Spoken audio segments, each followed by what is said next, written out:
Hi, today we're going to be taking a closer look at the town of Pembroke's clerk's office. And we're very happy to have the assistant clerk, Andrea McEttrick. Welcome, Andrea. Hi, Julie. Thank you for having me. Thank you for being here. Yeah, absolutely. Assistant clerk, you do the same roles and responsibilities basically as the town clerk, Yes, correct? that's correct. Okay, Yep. and you'll step in for her in her absence, Yeah. etc. Yes, absolutely. Yeah. Okay. Yeah.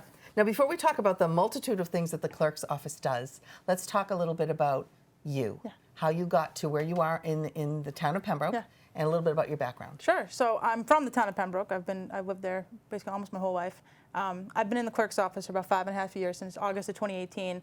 I came from kind of a completely different background, and when my boss was looking for an assistant, she had been elected in 2018, and she was looking for a new assistant. She was looking for someone younger, ready to learn, ready to kind of hit the ground running. There's a lot of work that goes into maintaining a clerk's office, and I was excited and I was ready to go. So I kind of worked out. I kind of fell into it, and I'm really happy I did, because I just think I love the work that we do in that office.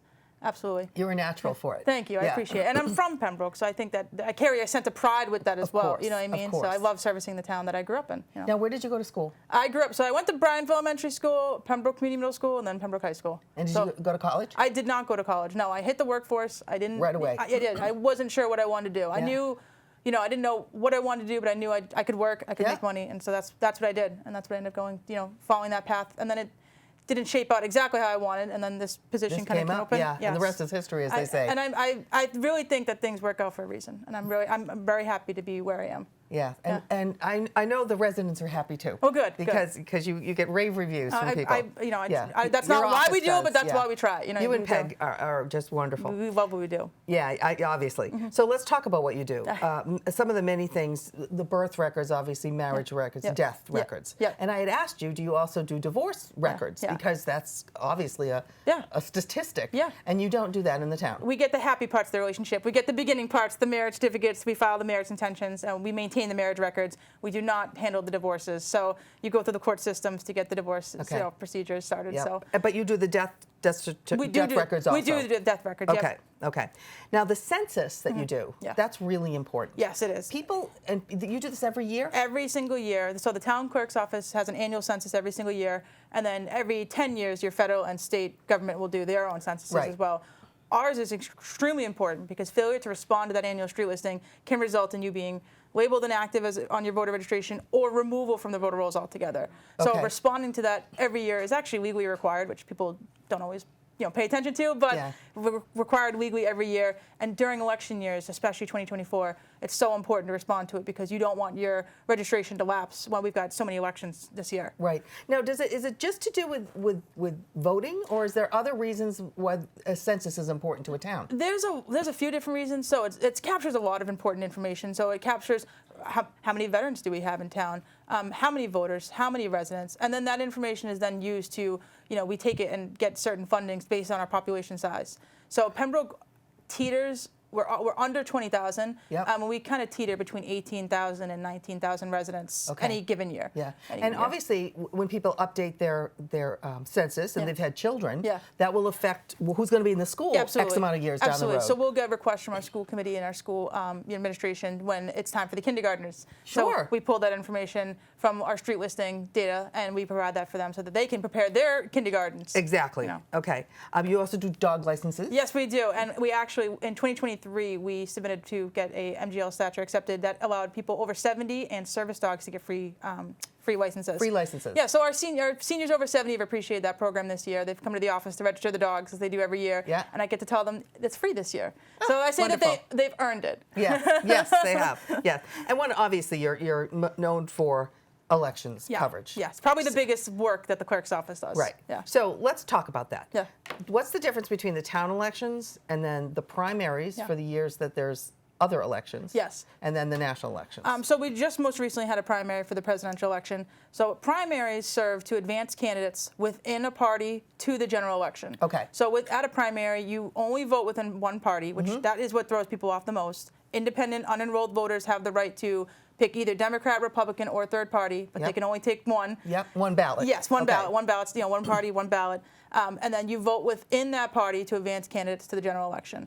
So Pembroke is not large enough to need primary elections. Some cities do have primary elections, like the city of Boston, for example. they have primary elections. We do not for our local. Okay. So our local is considered a general election, just like the November election will be a general election, where all candidates, regardless of their party affiliation, is going to be on the ballot. Right. So primaries serve to advance candidates within a party. Right, so that there's only one choice for each party in the end. Yes, exactly. So if there's 4 or 5 different candidates that are vying for a, well, let's say a state rep or a state senate or of the presidency. Yes, exactly. You have to narrow it down to one Democrat, one Republican, and one possible third party. Right. And that'll be at the end. And that's all that appears on the general ballot. Okay. And that's what that particular election serves. Yes, exactly. And only that. Yes, exactly. Okay. Yeah. Now, do you get a lot of turnout for those? It's a much lower turnout than the general elections. I mean, if there's a contested primary, then we'll see a heightened, if there was a contested Republican primary, Democratic primary, we'd see, a higher vote and participation there.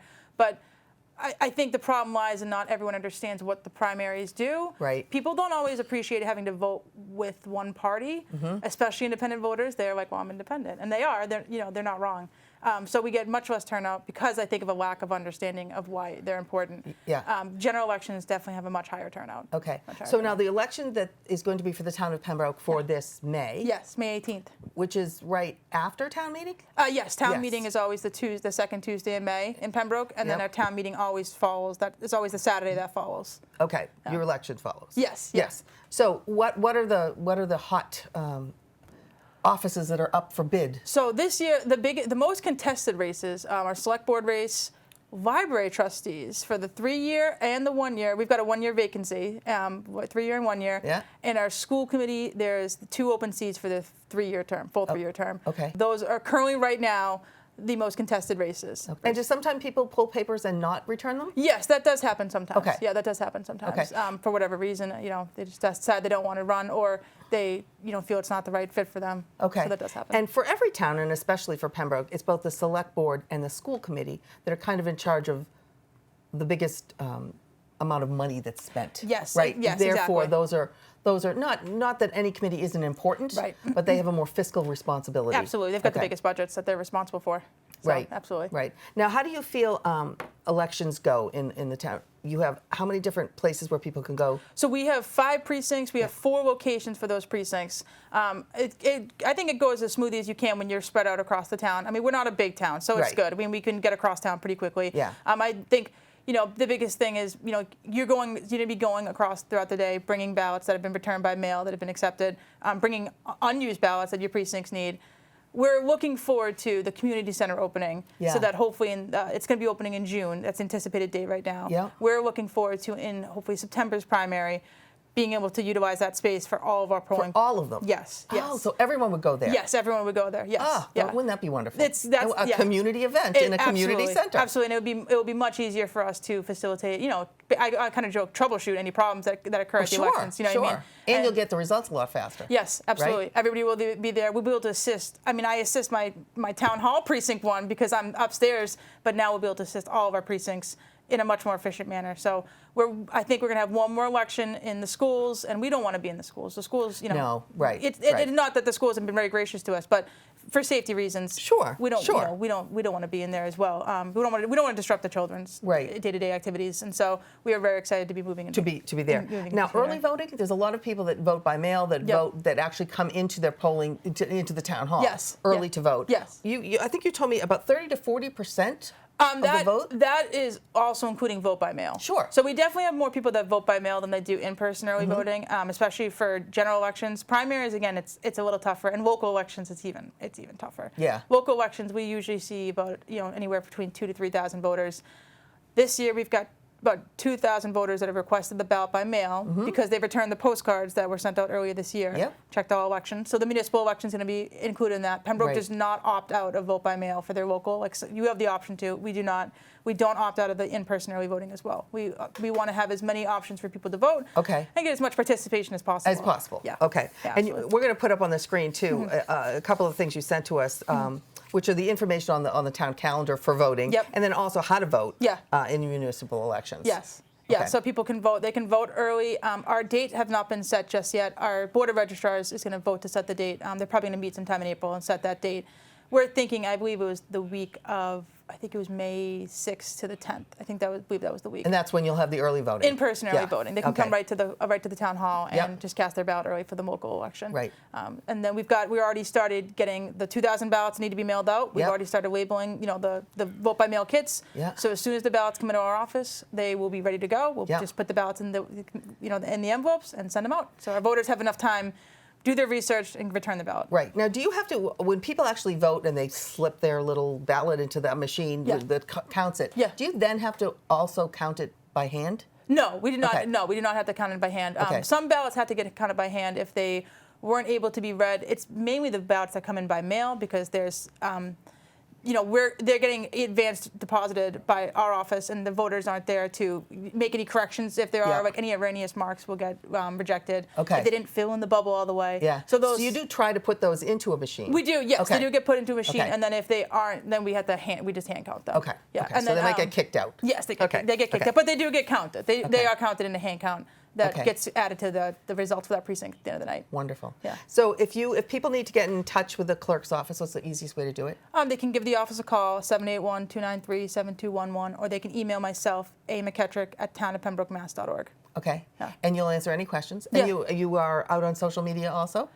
We don't operate. We don't have, the town clerk's office does not have their own separate page. The town clerk does have a Facebook page, but she doesn't utilize it too much. She more utilized it when she was running for the office. Mm-hmm. So I think the best method would be directly by email to me or calling to the office directly. Okay. Yeah. And on the website, all this information is listed. Yes. If you go to the clerk's office. Yes. Yeah. We do have a website or a page on the town website. We just don't utilize the town's social media page as much. Okay. Understood. Yeah. Well, they don't give me the Facebook password. Okay. Sometimes it's just as well. Well, thank you, Andrea, so thank you much. for having me. And thank you for what you do for the town. I'm happy to do it. Okay. Proud to do it. This has been a closer look at Pembroke.